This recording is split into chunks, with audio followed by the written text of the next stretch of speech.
തട്ടുകടകളിൽ സാധാരണ ഫാമിലിയൊക്കെ വന്ന് വെയിറ്റ് ചെയ്ത് നിന്ന് കഴിക്കുന്നത് കുറവാണല്ലേ. എന്നാൽ ഫാമിലികൾ പോലും രാത്രി 11 മണിക്കുമൊക്കെ വെയിറ്റ് ചെയ്ത് നിന്ന് കഴിക്കുന്ന ബാലുവണ്ണന്റെയും സുമിച്ചേച്ചിയുടെയും തട്ടുകടയിലാണ് കേട്ടോ ഇന്ന് ഞങ്ങളുള്ളത്. ഒരുപാട് ഐറ്റംസ് ഒന്നും ഇവിടെ ഇല്ല കേട്ടോ. ദോശയും ചട്നിയും രസവടയും മുളക് ചമ്മന്തിയും പപ്പടവും ഓംലെറ്റുമാണ് ഇവിടുത്തെ ഫുഡ്.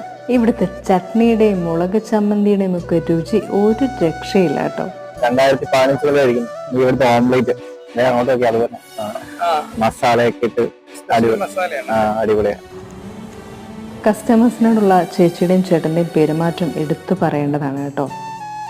നമ്മള് വീട്ടിലുണ്ടായി കഴിക്കുന്ന അതേ ടേസ്റ്റ് തന്നെ, വേറെ വ്യത്യാസമായിട്ട് എനിക്ക് തോന്നിയില്ല. പിന്നെ കരമന ചന്ത കഴിഞ്ഞ് കുറച്ച് മുൻപോട്ട് വരുമ്പോൾ കരമന HSS LP സ്കൂളിന്റെ നേരെ എതിർവശത്തായി സീതാ സ്റ്റോഴ്സിന്റെ തൊട്ട് മുൻപിലായിട്ടാണ് ബാലുവണ്ണന്റെയും സുമിച്ചേച്ചിയുടെയും ഈ കുഞ്ഞു തട്ടുകടയുള്ളത്.